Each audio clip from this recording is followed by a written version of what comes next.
آپ سے مجھے عادت نہیں ہے کہ میں بھوکا رہ سکوں، صحیح تو اس وجہ سے وہ یہ کرتا ہے کہ کھانا کھاتا ہے، روزے کو باطل کرتا ہے۔ صحیح ایک دفعہ ہم نے گناہگار کانوں سے سنا ہے، وہ کہتا ہے بھئی ہمارے گھر میں آٹا کم ہوا ہے کیا کہ میں روزہ رکھوں؟ یعنی منکر صوم بن جاتا ہے، روزے کا انکار کرتا ہے۔ اس طرح کا شخص جو جانتے ہوئے روزے کی عبادت کا انکار کرے کہ یہ فرض نہیں ہے، اس کا کوئی یعنی کوئی حیثیت نہیں ہے، اس کے لیے سخت ترین سزائیں آئی ہیں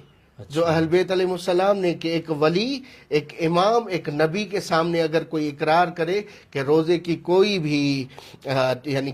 کیفیت نہیں، حیثیت نہیں، امام اسے قتل کر سکتے ہیں۔ جی ہاں، ایک روایت میں نے سنی ہوئی ہے، کہیں پڑھی نہیں ہے، کہ ایک دن روزہ نہ رکھے اس کی سزا ہے، دوسرے دن نہ رکھے سزا ہے، تیسرے دن اگر امام کی حکومت ہو تو وہ واجب جی القتل ہو یہی جاتا ہے۔ اسے خلاصہ کیا، واجب القتل، یعنی اس حساب سے